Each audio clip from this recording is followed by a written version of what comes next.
Sebelum Xiaoyan pergi, dia mencoba mencari Tianwu, iblis Tianwu sangat membantunya. Meskipun Tianwu pada akhirnya tidak mengambil tindakan, Xiaoyan tetap ingin berterima kasih padanya. Tapi Xiaoyan tidak melihat Tianwu lagi. Dia mungkin pergi lebih awal, seolah dia tidak ingin memiliki hubungan sebab akibat yang mendalam dengan Xiaoyan. Jadi Tianwu tidak membantu Xiaoyan dalam keadaan terdesak. Setelah Xiaoyan selamat baik-baik saja, oleh karena itu, berangkat lebih awal sudah cukup untuk menjalin hubungan sepihak. Dia memberi keberuntungan pada Xiaoyan. Itu cukup untuk memberinya keterampilan bertarung Huang Guji.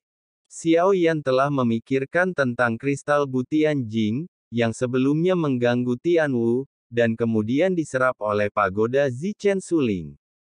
Tidak ada waktu untuk memeriksanya sekarang, lagi pula, Ye Beijing ada bersamanya. Xiaoyan tidak pernah menyangka bahwa Si akan benar-benar muncul. Di antara 9 orang di alam dewa kekacauan, mereka telah bertemu dengan 3 di antaranya Hua Ken dan Ye Beijing.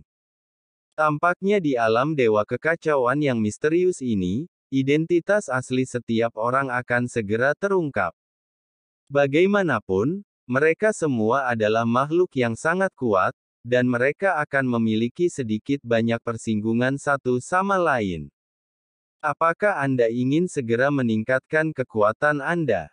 Suatu malam di Beijing, Deng Da menunjukkan pesonanya. Tentu saja, Xiaoyan tidak berkomitmen dan mengangguk. Bo memiliki metode yang memungkinkan Anda menembus ke level kedua. Ye Beijing berkata dengan penuh semangat. Xiaoyan memandang wanita di depannya. Setelah memahaminya, dia bisa dengan jelas menebak hal kotor apa yang sedang dipikirkan Ye Beijing saat ini. Mungkinkah itu metode penanaman ganda? Smiley bertanya ragu-ragu. Ya, Beijing segera muncul di depan Xiaoyan. Acungan jempol untuk itu. Benar saja, dia adalah reinkarnasi dari Yang Mulia.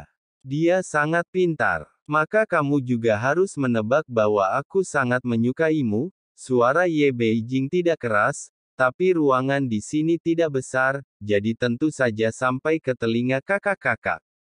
Saat ini, Rancang terhuyung saat mendengar ini. Adik perempuan, adik laki-lakiku adalah komoditas panas, dan wanita biasa tidak bisa memasuki hatinya. Lihat, apakah aku wanita biasa? Ye Beijing memalingkan wajahnya dan tersenyum main-main. Kepribadian imutnya sepertinya tidak bertentangan dengan kepribadiannya. Dengan sosoknya yang berlekuk dan kulitnya yang putih dan lembab, dia tampak seperti diukir dari batu giok putih. Sangat indah. Rancang berkata dengan wajah memerah. Ya, dia sangat terkejut hingga dia semakin tertawa. Metode pemangkasan ganda ini sangat bermanfaat. Setelah keinginan teratasi, Anda akan mendapatkan perbandingan dalam hal kekuatan. Dari sudut pandang ini, itu adalah keuntungan dan kebahagiaan bersama. Jadi sebenarnya tidak perlu dipikirkan lagi.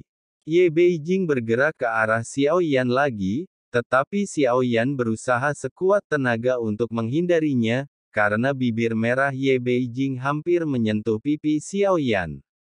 Aromanya harum, tapi wajah Xiaoyan cuek. Aku tidak bisa menjelaskan maksudnya.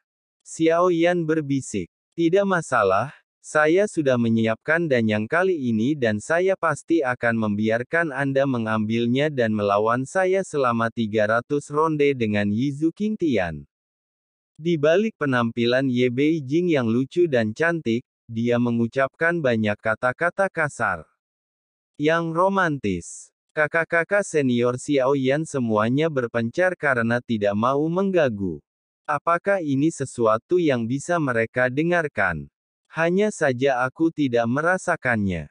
Xiaoyan tersenyum pahit. Seperti kata pepatah, cinta tumbuh seiring waktu. Jika Anda tidak merasakannya sekali, lakukan 2 kali. Jika Anda tidak merasakannya, lakukan 3 kali. Ye Beijing melompat-lompat di depan Xiao Yan. Seperti kelinci putih kecil, ia sepertinya tidak ingin mengurangi peradangan secara paksa. Sekarang pertarungan antara Sensi dan Taixu akan segera dimulai. Ratu ditangkap oleh Taixu. Aku benar-benar sedang tidak mood, jadi Xiao Yan hanya bisa mencari alasan untuk menghindar. Itu saja, ayo pergi. Setelah mengatakan itu, Ye Beijing meletakkan tangannya di bahu Xiao Yan. Sebelum Xiao Yan sempat bereaksi, kedua sosok itu menghilang dari perahu. Sesaat kemudian, pedang giok terbang kembali dan diserahkan Xiao Yan kepada kakak laki-laki senior mereka. Semua saudara senior, bawa alam dewa, untuk segera menuju ke Taixu. Saya akan meninggalkan bekas di jalan. Xiao Yan dan Ye Beijing berlari menuju kehampaan di depan kompas. Ye Beijing memandang dengan rasa ingin tahu ke laut kosong Sensi, yang lebih besar dari dunia iblis.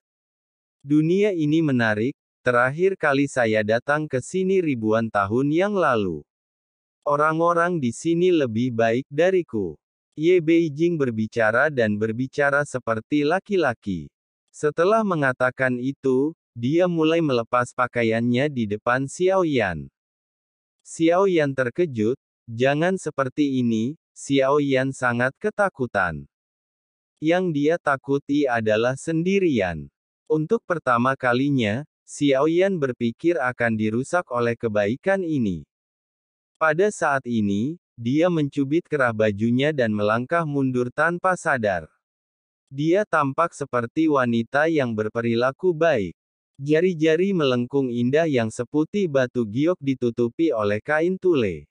Xiao Yan segera menutup matanya dengan tangannya, tapi celah di antara jari-jarinya agak besar. Suatu malam, Beijing terkekeh dan melihatnya mengenakan setelan jas yang lebih panjang.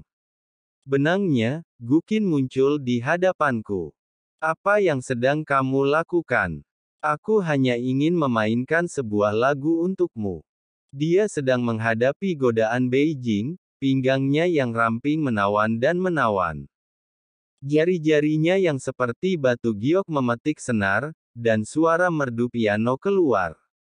Di Dolly Time, Xiao Yan merasa rileks dan bahagia, dan seluruh pikirannya rileks, membuatnya tidak lagi merasa ingin duduk bersila dan mendengarkan. Anggur abadi, anggur ini adalah yang terbaik. Tuan muda, Anda meminumnya dan keluarga ibu Anda memainkan harpa untuk menghibur Anda. Tuan muda, minum, ini bahasanya, saya tidak bisa lagi meminum obat anti-inflamasi dan berencana mengubah rutinitas saya. Tidak mungkin Xiao Yan ditangkap olehnya. Meskipun dia mengangguk dan minum, tidak ada kekurangan anggur di gelasnya. Tuan muda, jangan khawatir, saya katakan jika tidak ada emosi, keluarga budak tidak akan memaksa Anda menjadi tidak berarti. Anggur ini adalah bihun tingkat pertama yang diseduh oleh Jiu Zun yang baru saja menembus keabadian Taoisme. Zheng Hao dapat menggunakan ini untuk menstabilkan wilayahnya. Xiao Yan merasa ragu saat mendengar kata-katanya, jadi dia menyesap minumannya. Segera, perasaan hangat memenuhi seluruh mulutnya, dan dia bahkan bisa dengan jelas merasakan anggur mengalir ke tenggorokannya dan jatuh ke perutnya. Seperti yang dikatakan Ye Beijing, ada aturan dalam pembuatan bir abadi. Ini bukan anggur biasa, tapi minuman ilahi yang sesungguhnya. Seteguk wine ini bahkan bisa membuat dewa perang menerobos langsung ilusi keabadian. Yang terpenting setelah meminum cangkir ini, keinginan Anda untuk terus minum akan menjadi tak terkendali. Meskipun Xiao Yan memiliki tekad yang kuat, dia tetap tidak bisa menahan diri untuk tidak meletakkan tangannya di atas teko anggur. Ketika Ye Beijing melihat ini, dia langsung tersenyum. Saya telah mengambil alih ahli peminum anggur, dan dia akan memberi saya anggur sebanyak yang saya inginkan. Xiao Yan tersenyum pahit di dalam hatinya. Sepertinya hanya ada sedikit pria yang belum ditangkap saat ini. Ngomong-ngomong, jika ada kesempatan, keluarga budak ingin bertemu dengan jati diri majikannya. Ye Beijing menatap mata besar Xiao Yan dengan tatapan cerah. Wajah Xiao Yan memerah dan dia menemukan bahwa minuman Dewi Abadi yang tertelan di perutnya tidak dapat melautkannya dengan kekuatannya sendiri. Kepala memang sudah terasa pusing, namun perasaan ini pas dan membuat orang merasa senang. Untuk waktu yang lama.